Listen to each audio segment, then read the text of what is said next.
Olá, boa noite. Boa noite. A guerra comercial de Donald Trump ganha um novo capítulo. Canadá, México e China anunciam tarifas sobre produtos americanos. Uma retaliação às sobretaxas impostas pelos Estados Unidos que começaram a valer hoje. Na política externa, a Casa Branca suspende a ajuda militar à Ucrânia. Países europeus reforçam os gastos com armamento. E Volodymyr Zelensky diz que está pronto para negociar a paz com a Rússia sob forte liderança de Trump. Morre no Rio o escritor e poeta Afonso Romano de Santana. Na Itália, o Papa Francisco tem uma terça-feira mais tranquila no hospital. Salvador entra para o livro dos recordes como o maior carnaval de trio elétrico do mundo. A Marquês de Sapucaí tem uma terceira noite inédita de desfiles. E a Rosas de Ouro é campeã do Carnaval de São Paulo. Rosa de Ouro,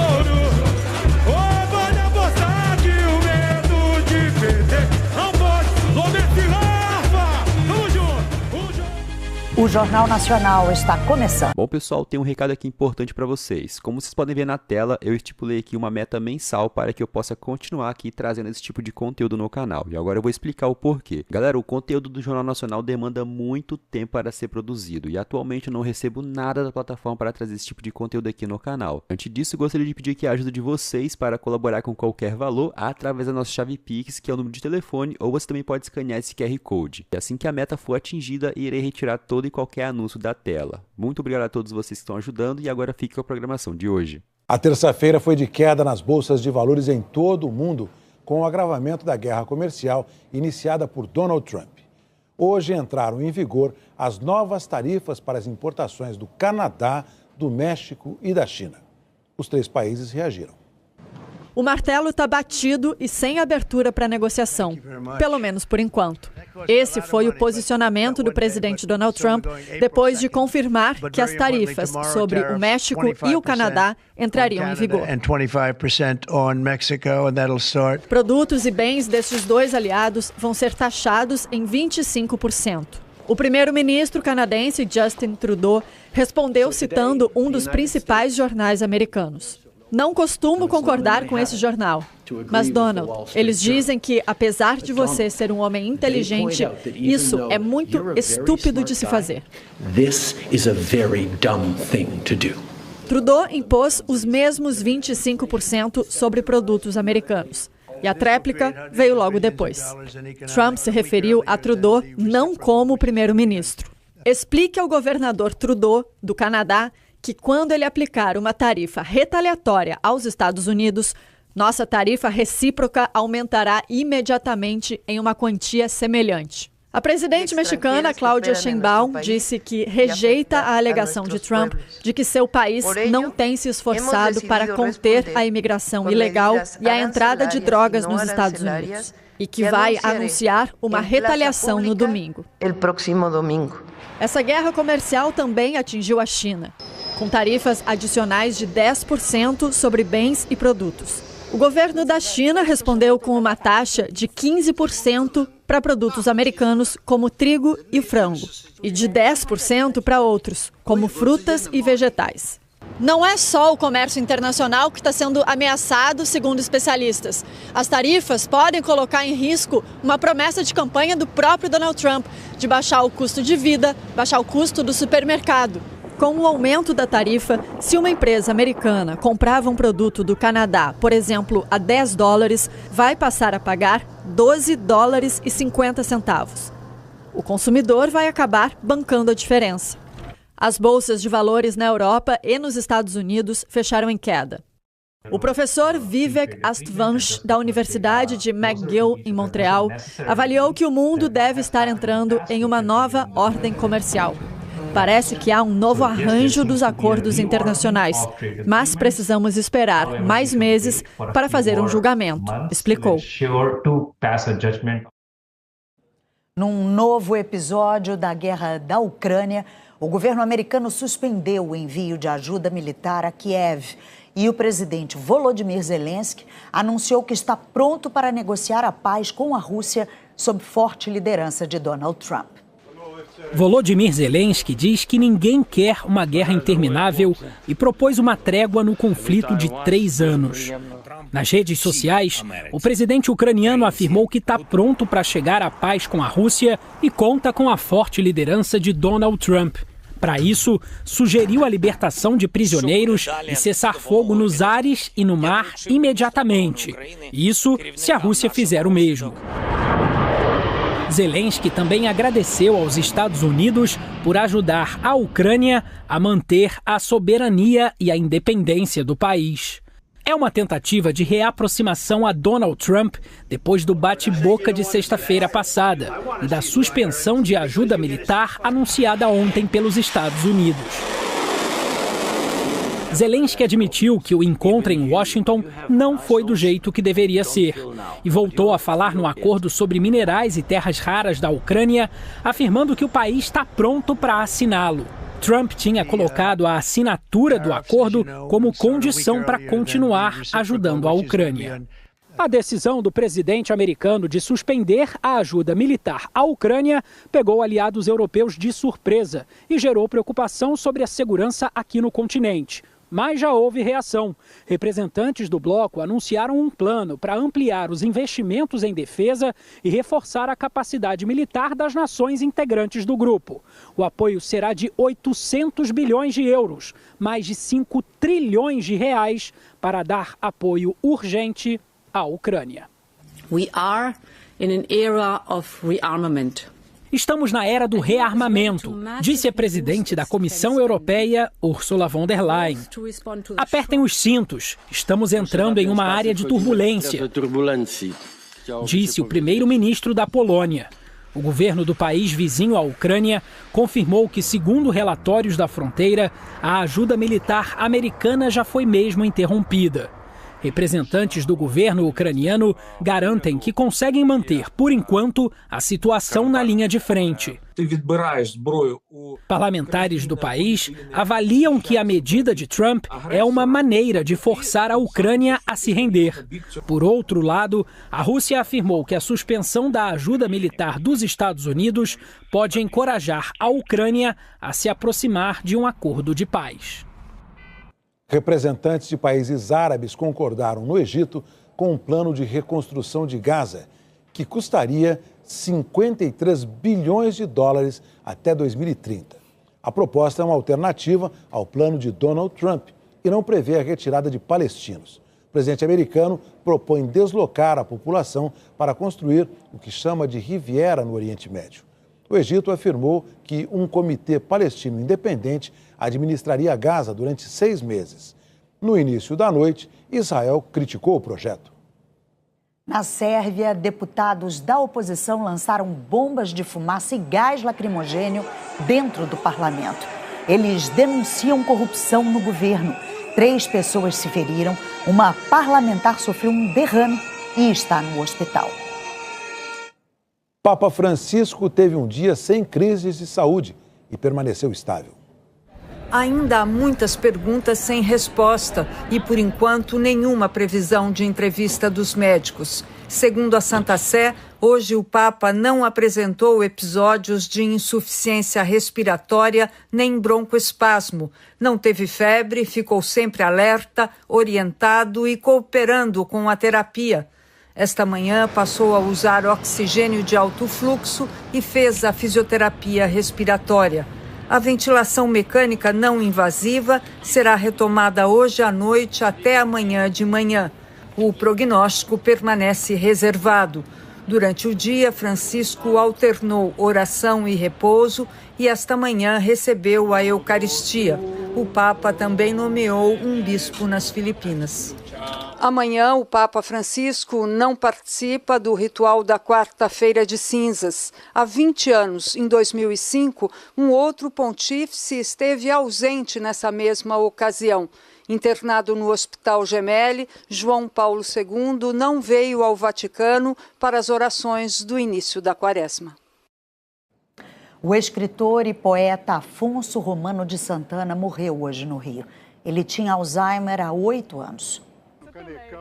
Apaixonado pelo universo das letras, Afonso Romano de Santana descobriu desde cedo que a vida só faria algum sentido se tivesse poesia. As pessoas não percebem, mas estão se alimentando de poesia diariamente. As pessoas tiram poesia da música popular, tiram poesia da publicidade, tiram poesia de textos de jornal. As pessoas se alimentam de poesia até inconscientemente. Escreveu, estudou e ensinou literatura no Brasil e no exterior. Mas a poesia inspirou a parte mais conhecida de seu trabalho.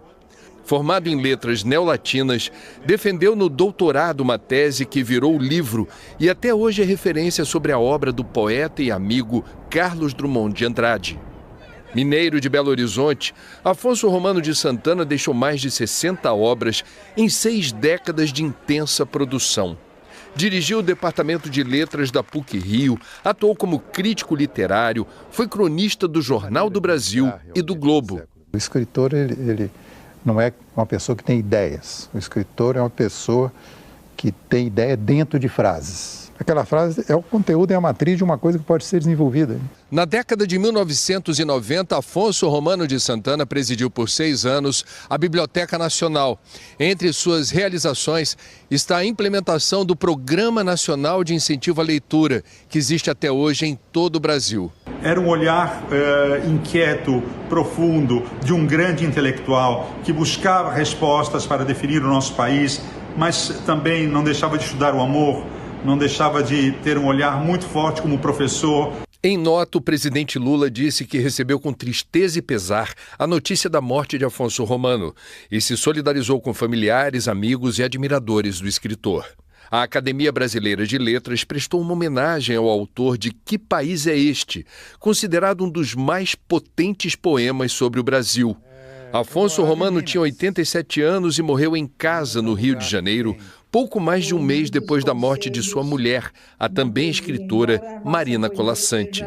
O Afonso Romano de Santana morre pouquíssimo tempo depois da Marina Colasanti, com quem ele viveu praticamente a vida inteira. Isso é a morte de um poeta, e é uma coisa comovente. A seguir, a previsão do tempo. E a escola campeã do Carnaval de São Paulo. Hora de sabermos como fica o tempo amanhã em todo o Brasil. Aqui está a Eliana Marques. Boa noite, Eliana. Boa noite, Heraldo, Ana Luísa e para você. As capitais menos quentes devem ser São Luís e Palmas, com 27 graus, em Curitiba 29, em Cuiabá 30, em Belo Horizonte, no Recife 31, em São Paulo e Salvador 32, no Rio de Janeiro 35. Em Porto Alegre 37 graus, com previsão de sol o dia todo. A mesma situação em Goiânia, Brasília e nas áreas em amarelo. Onde está verde, chuva isolada. Risco de temporal nesta faixa, do litoral do Ceará ao oeste do Amazonas, incluindo Porto Velho, Manaus, São Luís e Fortaleza, com 35 e 40 milímetros de chuva. Em Belém e Macapá, que podem ser as mais chuvosas do país, 60 milímetros. E no último dia de desfile no Rio, tempo firme e abafado. Heraldo e Ana Luísa. Obrigada, Eliana. Boa noite. Terça-feira de carnaval e os blocos de rua lotam as cidades históricas de Minas Gerais. Milhares de foliões lotaram as ladeiras de Diamantina. 40 blocos tradicionais desfilaram entre casarões centenários. As guerras na Península Ibérica, na época da ocupação moura, foram a inspiração para a festa em Bonfim. Mais de 40 cavaleiros e amazonas participaram da Batalha de Confetes e Serpentinas. Em Tiradentes, a percussão deu ritmo nas ladeiras históricas lotadas. As sacadas dos casarões ganharam decoração especial em Ouro Preto. A Cláudia veio do Rio Grande do Norte. Sempre escutava falar que o carnaval daqui era bom e tudo, então estamos aqui para poder comprovar e já estamos sentindo, né? Criado no século XIX, o bloco do Zé Pereira dos Lacaios arrastou foliões de todas as idades. Aqui é um carnaval muito inclusivo de brincar, de todas as idades. Eu acho que isso, na cidade histórica, torna a experiência incrível. Aqui em Sabará também são os blocos tradicionais que embalam a folia pelas ruas de pedras centenárias. Este ano são mais de 40. O trajeto priorizou os patrimônios históricos da cidade. Os foliões passam pelos principais pontos turísticos, como a igreja Nossa Senhora do Rosário, do século XVIII. O carnaval aqui a gente se diverte, a gente aproveita muito, a gente conhece um pouco da história, é muito gostoso, muito tranquilo. No Recife, o grande show de encerramento do carnaval acontece agora à noite na Praça do Marco Zero. A apresentação mais esperada é da cantora Elba Ramalho. E ainda vão se apresentar Lenine, Alceu Valença e uma orquestra de frevo com mais de 100 músicos. Em Olinda, a festa também só deve acabar na manhã da quarta-feira de cinzas. Salvador entrou para o livro dos recordes como o maior carnaval de trio elétrico do mundo. Falta espaço na avenida, mas sobra a alegria. E sempre com aquele jeitinho para todo mundo curtir no meio dessa multidão.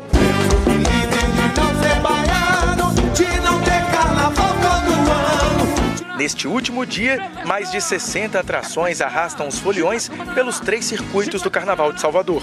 As grandes estrelas comandaram trios para a pipoca, de graça hoje. Ivete Sangalo,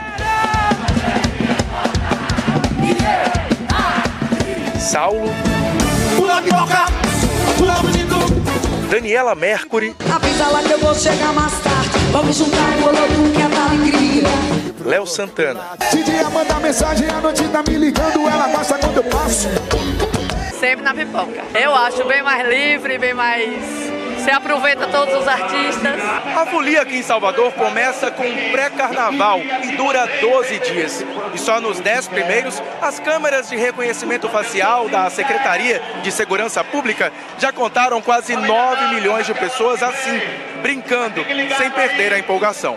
Queria que passasse, que tivesse mais um mês de carnaval, que é meu sonho, o Carnaval de Salvador. Vai deixar muita saudade e ano que vem estarei aqui de novo. Essa é a promessa desse mar de gente que lota as ruas de Salvador, com alegria, disposição e empatia para dançar nessa festa onde todo mundo se mistura. Viva pro meio da rua!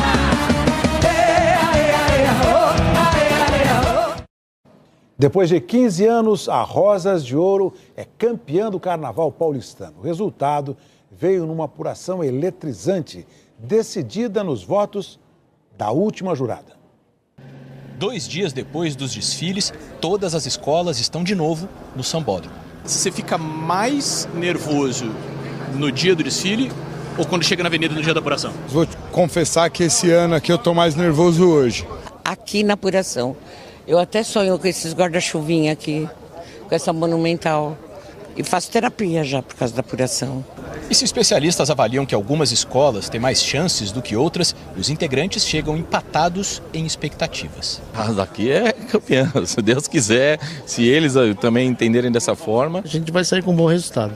O roteiro segue a conhecida fórmula que leva os nervos ao limite. 4 notas para cada quesito, lidas uma a uma. Nota 10. A menor é descartada.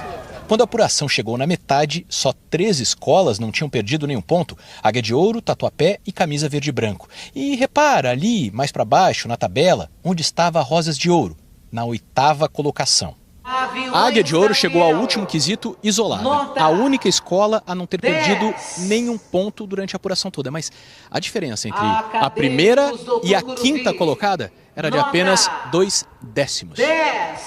O último quesito se mostrou uma reviravolta tão grande que a Águia, que estava na frente, perdeu 5 décimos no quesito evolução e terminou em 7º lugar. A vitória da Rosas de Ouro foi garantida na nota da última jurada. Rosas de Ouro é campeã! É o sorriso de campeã no último quesito. E a Rosa de Ouro veio perfeita cantando. Alô, comissão de carnaval. Alô, meus diretores. Baianas, bateria. Tamo junto.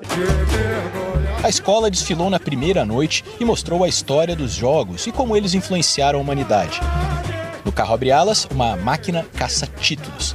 O O desfile evoluiu com jogos de azar, de cartas, de tabuleiro, eletrônicos e jogos olímpicos, que revelam a superação e o talento dos atletas. Rosas de ouro, a grande jogada.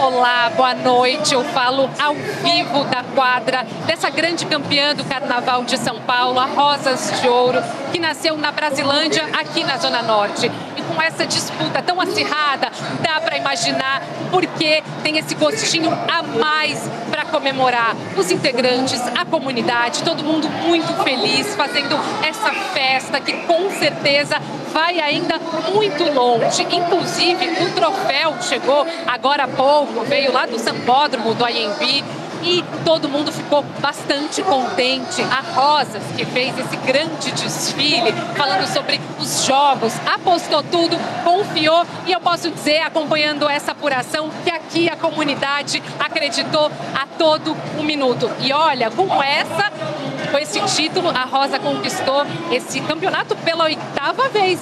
Heraldo e Ana Luísa. Obrigada, Patrícia Falkowski. Parabéns à comunidade da Rosas de Ouro. A seguir, a terceira noite inédita de desfiles do Grupo Especial do Rio. Uma entrevista exclusiva com Milton Nascimento, homenageado na Sapucaí. Unidos da Tijuca, Beija-Flor, Salgueiro e Vila Isabel cruzaram a Sapucaí no segundo dia de desfiles do Grupo Especial do Rio. Vambora, meu mestre! Vambora, pura cadência! A Tijuca vai cantar o tempo todo! Abre caminho pro povo de Ijexá. Ito Melodia pediu e a Sapucaí obedeceu. A Unidos da Tijuca cantou a história de Logum Edé, o orixá menino, filho de Oxum e Oxóssi. A comissão de frente da Unidos da Tijuca promoveu uma transformação na avenida. A escola trouxe o bailarino das Filipinas para encenar esse momento impactante. O Logum Edé, ele se desforma, ele sai de matéria e vira espírito.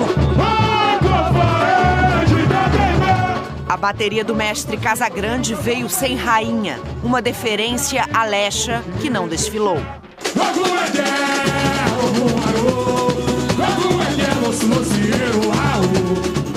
Um desfile para emocionar. Esse era o tom da Beija-Flor de Nilópolis, com a despedida do intérprete que venceu todos os 14 campeonatos da escola. Neguinho da Beija-Flor entrando na avenida para o último desfile como intérprete. Ou seria penúltimo? Sapucaí, meu penúltimo dia. Porque o último vai ser no sábado das campeãs. Ura Beija-Flor aí, gente! Chora cavaco! O enredo era sobre Laíla, o eterno diretor de carnaval que morreu por complicações da Covid.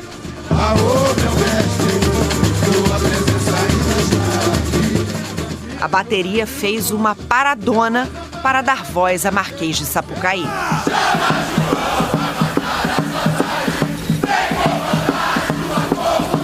Ah, meu Deus do céu!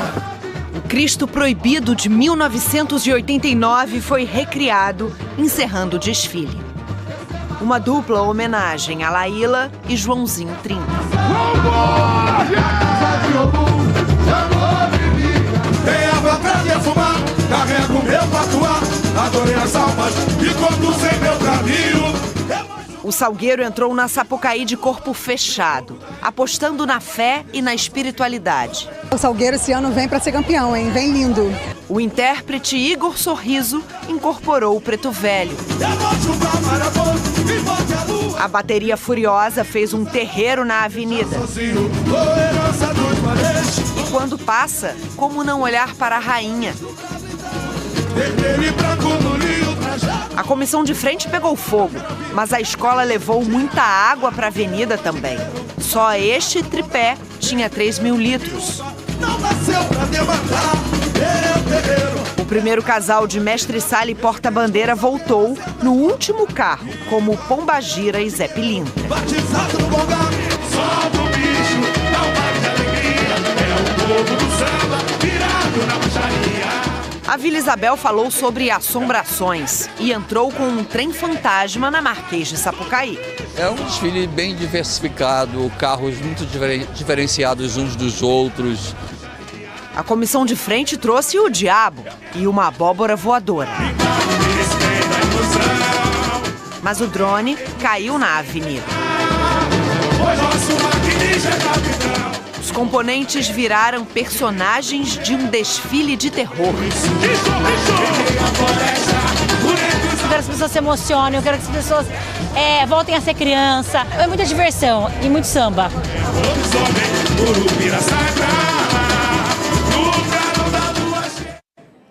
No desfile de hoje à noite, a Portela vai homenagear o cantor e compositor Milton Nascimento. Quem acredita na vida não deixa de amar. É tudo nosso! Aí o Saldo Cruz e Madureira! Carioca de nascimento, mineiro de coração, artista do mundo. Milton Nascimento agora é Milton da Portela. Tá escrito na camisa aqui, Bituca. E aqui também. Como é que isso pegou em você? Foi um dia que eu, no final que a Portela estava desfilando, muito bom, porque nós chegamos lá, vamos dizer, 5 horas, 10 horas da noite, eu não queria sair de lá. Quer ir embora? Hã? Quando te contaram que você seria o homenageado da Portela, como é que você reagiu, você lembra? Quase caí para trás. O samba é de matar. Nossa Senhora. Quem acredita na vida não deixa. Quando entrar na Marquês de Sapucaí, a Portela vai encenar uma procissão que sai aqui do Rio de Janeiro em direção a Minas Gerais, contando histórias das canções de Milton Nascimento. Muitas falam sobre a religiosidade do povo mineiro, a força e a beleza da negritude, os sonhos que nunca envelhecem, o amor e a amizade. Vão se juntar nessa romaria para celebrar aquilo que é realmente importante que elas têm ali em coincidência, que é o nosso astro-rei, que é o Milton. É isso, a Portela vai homenagear pela primeira vez um artista em vida e Milton Nascimento merece essa homenagem. Aos 82 anos e aposentado dos palcos, Milton leva uma vida mais sossegada para poder cuidar da saúde. Há 2 anos ele foi diagnosticado com a doença de Parkinson. Augusto, filho dele, fala sobre isso pela primeira vez. Isso vem trazendo limitações junto com a idade, junto com a questão da diabetes. Só que, em paralelo, ele está super feliz assim, com a vida, está super empenhado com o lance da Portela, com todas as homenagens, as honrarias que ele vem recebendo. O homem que cantou a força e a magia não vê a hora de fazer a travessia do carnaval. Como é que você está se preparando para pisar na Marquês de Sapucaí? Eu quero dançar pra caramba e cantar com o povo e os compositores. Como é que você recebe esse amor das pessoas? Eu boto aqui e ninguém tira. Tem muito amor guardado aí, Vitor? Bastante. Que esse amor transborde para o mundo e que na avenida ele ganhe todas as formas possíveis. Eu queria isso tudo. E tem, tá aqui. Agora tem. Parabéns por isso também.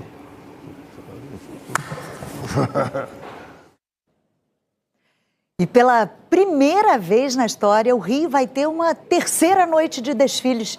Mariana Gross, boa noite para você. Quase tudo pronto aí na Sapucaí? Boa noite, Ana Luísa, Heraldo, boa noite a todos. Daqui a pouco mais de uma hora começa a terceira e última noite de desfiles das escolas do Grupo Especial aqui na Marquês de Sapucaí. Como você já sabe, esse ano são 3 noites com 4 escolas cada. Começaremos hoje, essa terça-feira, com Mocidade Independente de Padre Miguel, em seguida Paraíso do Tuiuti, Grande Rio e para encerrar o carnaval, a Portela. Os portões aqui do Sambódromo foram abertos às 7 da noite, mas olha aí, a arquibancada popular já está cheia, o pessoal muito animado, só aguardando. Mônica Teixeira está aqui pertinho na armação. Boa noite para você. para você, boa noite a todos. Bom, eu tô aqui nesse ponto do Sambódromo, onde a emoção tá sempre a mil, porque é quando a escola tá prestes a entrar na avenida. Aqui também são feitos os últimos ajustes nas fantasias e nos carros, e eu aproveito para mostrar para vocês o carro abre-alas da Mocidade Independente de Padre Miguel, que começa essa terceira noite de desfiles. Bom, esse carro representa um cometa. A Mocidade entra como um cometa na avenida. Na verdade, são 2 carros acoplados, 70 destaques vêm nesses carros. Vocês podem ver aí, já tá todos eles quase posicionados aí. Bom, é um enredo que fala sobre ciência, sobre tecnologia e que promete, na Sapucaí, uma reflexão sobre o futuro. Agora eu vou chamar o Elter Duarte, que está lá no meio da passarela do samba. Elter. Oi, gente, boa noite. Olha quem tá comigo aqui, o Milton Cunha. Bom, eu tô no meiozinho da passarela, no meio do caminho entre a concentração e a dispersão. Agora é o seguinte, você acha que o jogo tá jogado, que já tem escola aí saindo na frente? Cuidado para não perder a aposta. Primeiro, e naturalmente, porque 4 escolas ainda desfilam essa noite, escolas fortes, importantes, com enredos lindíssimos. E depois, porque 2 regras mudaram. Em vez de 3 cabines de jurados, nós temos 4. E os jurados que até o ano passado fechavam todas as notas só no fim da segunda noite, quer dizer, eles podiam comparar o resultado de uma escola com outra antes de dar o resultado final. Esse ano é diferente, eles tiveram e têm que fechar o resultado no fim da primeira noite, no fim da segunda e agora no fim da terceira noite. Então o resultado, o efeito comparação perde muita força. Resultado, certeza, jogo jogado, só amanhã à tarde na apuração que a Globo mostra ao vivo. Então, convite, daqui a pouquinho, logo depois do BBB, tem a terceira e última noite dos desfiles das escolas do Grupo Especial aqui na Marquês de Sapucaí. Heraldo, Ana Luísa. Obrigada, Elter. Boa noite para você.